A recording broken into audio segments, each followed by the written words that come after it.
Assalamualaikum warahmatullahi wabarakatuh.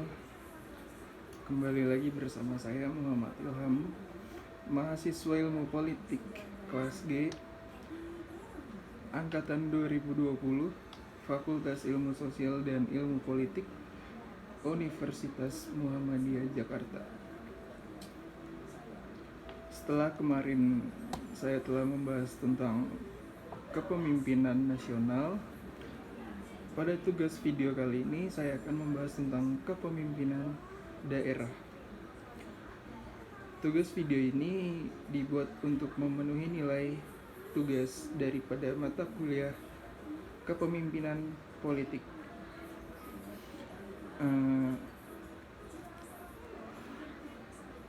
Daerah memiliki kedudukan dan peran penting sejak diterapkannya otonomi daerah pada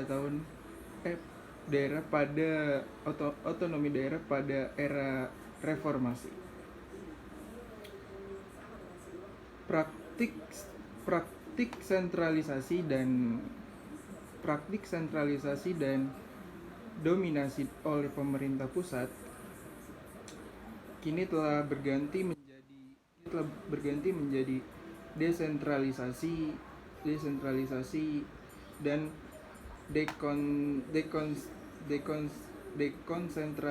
dekonsentrasi yang bersandingan dengan praktik otonomi daerah. Itu juga telah diterapkan dalam sistem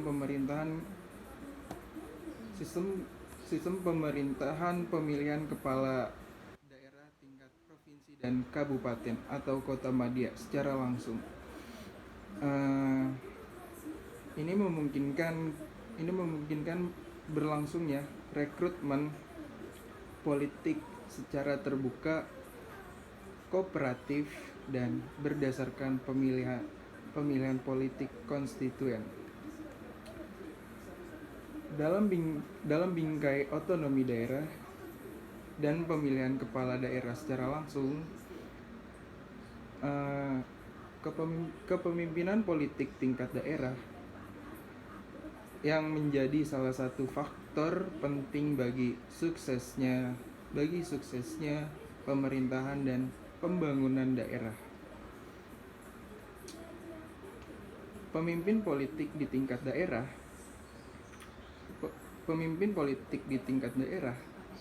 merupakan motor penggerak bagi berjalannya roda pemerintahan dan pembangunan daerah. Pembuatan keputusan di daerah dilakukan oleh pemimpin politik di tingkat lokal tersebut atau daerah tersebut, khususnya oleh pemimpin politik daerah yang menduduki posisi suprastruktur politik pada lembaga eksekutif dan legislatif di daerah. Dalam kenyataannya saat ini, praktik otonomi daerah dan sistem pemilihan kepala daerah secara langsung menghasilkan pencapaian kualitas dan kuantitas pembangunan yang tidak seragam antara tiap daerah. Ada daerah yang mampu berkembang pesat, namun ada pula daerah yang hanya mampu berkembang seadanya, dan bahkan juga ada daerah yang tidak menunjukkan kemajuannya berarti sama sekali ini menunjukkan otonomi menjadi berkah bagi sebagian daerah dan menjadi musibah bagi sebagian daerah lainnya. Masing-masing daerah sebetulnya juga memiliki keunggulan yang kooperatif dan kompetitif yang seharusnya dapat diberdayakan sebagai modal dasar bagi pembangunan di tingkat daerah.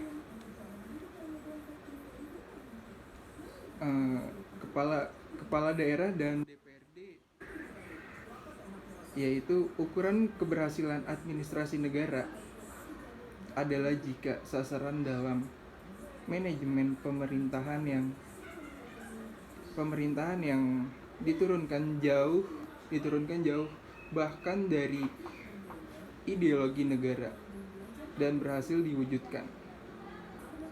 Manajemen pemerintahan ini tergantung dari governance, birokrasi dan leadership dari administrasi negara. Di daerah manajemen pemerintahan yang bersumber dari kepemimpinan politik yang berada di tangan kepala daerah dan DPRD. Satu, kepala daerah. Kepala daerah dalam bahasa internasional dikenal dengan istilah eksekutif atau eksekutif lokal.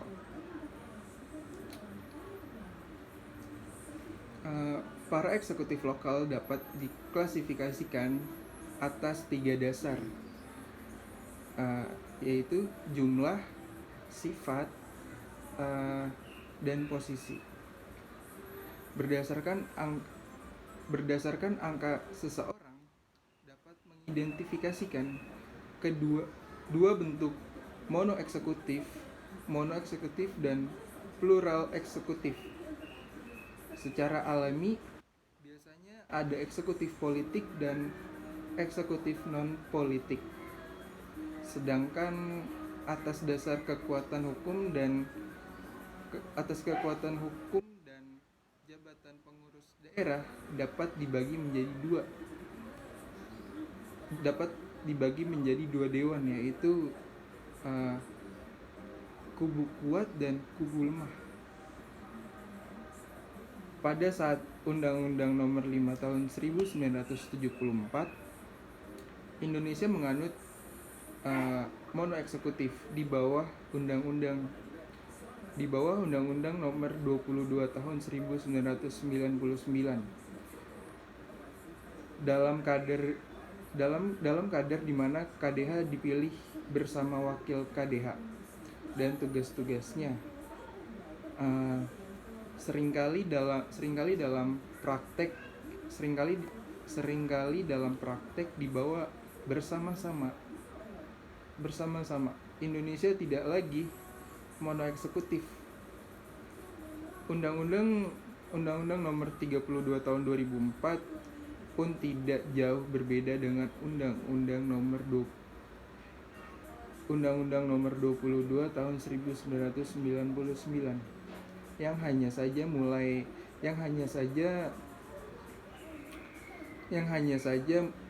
dilakukan pemilihan kepala daerah secara langsung. Ketiga, undang-undang menganut eksekutif yang bersifat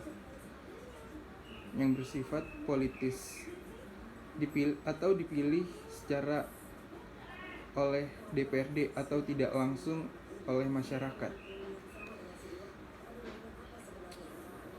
dan berkedudukan kuat untuk membentuk birokrasi daerah. 2. Dewan Perwakilan Rakyat Daerah. Dalam literatur asing, peristilahan untuk perwakilan di tingkat daerah digunakan, yaitu concil, yaitu keberadaan DPRD ini bersifat mendasar dalam pemerintahan daerah. Kenapa demikian? Karena menyangkut nilai-nilai demokrasi seperti dikatakan oleh Khan dan Muttalib pada tahun 1981. Terdapat beberapa variabel penting yang mempengaruhi kinerja DPRD.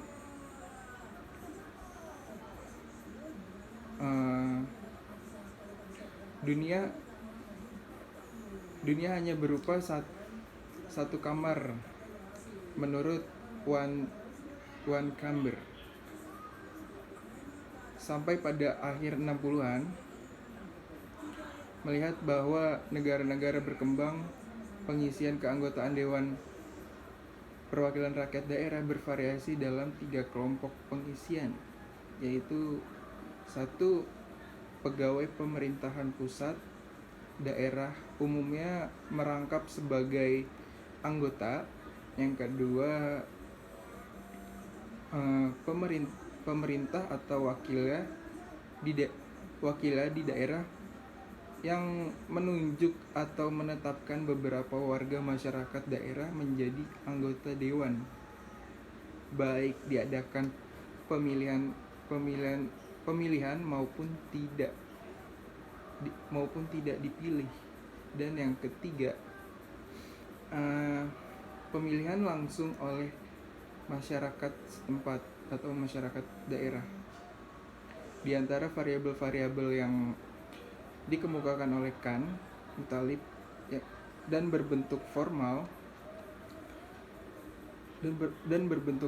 konsil, DPRD adalah variabel yang secara jelas berdekatan dengan penjelasan mengenai hubungan antara konsil dan eksekutif daerah atau KDH, yang sebagaimana diungkap dalam buku Khan dan Muttalib pada tahun 1981.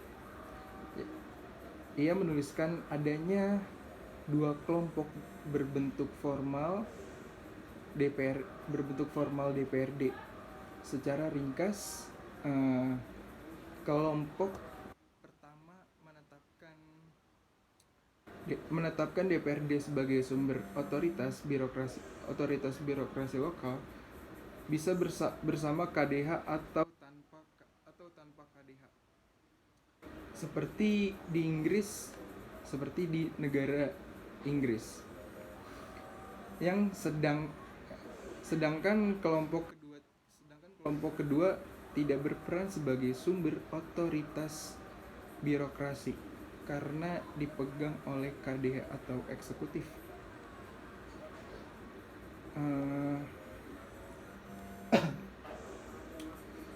Perbedaan pencapaian kualitas dan kuantitas pembangunan di tingkat daerah antara lain dipengaruhi oleh faktor kapasitas kepemimpinan, pemahaman aspek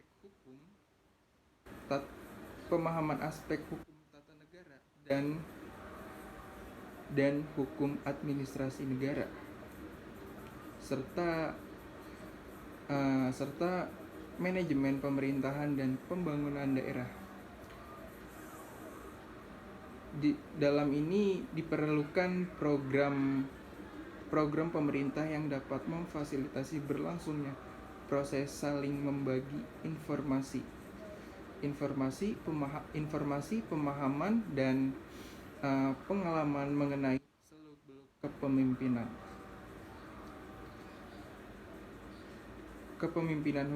Kepemimpinan hukum tata negara dan hukum administrasi negara, dan serta manajemen pemerintahan dan pembangunan daerah.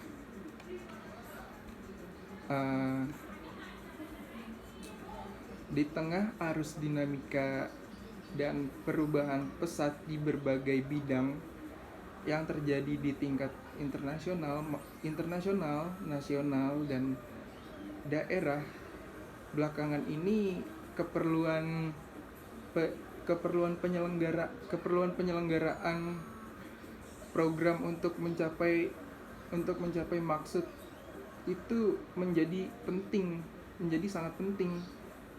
Mengapa demikian? Karena kepemimpinan daerah memiliki program yang dinamakan kursus karena menekankan aspek materi teoritis dan praktis sekaligus untuk meningkatkan pemahaman teoritis dan memperkaya pengalaman praktis para peserta kursus dalam lingkup soal kepemimpinan,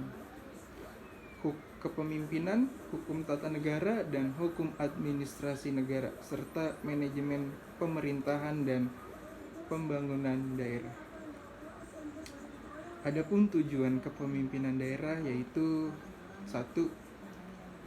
Mengembangkan kapasitas dan wawasan kepemimpinan politik para pemimpin lembaga eksekutif dan legislatif di daerah. Yang kedua, memfasilitasi para pemimpin eksekutif dan legislatif daerah untuk mendalami pemahaman tentang fungsi, peran dan tanggung jawab lembaga eksekutif dan legislatif daerah yang berdasarkan sistem ketatanegaraan dan sistem politik Indonesia. Sekian dari saya. Terima kasih.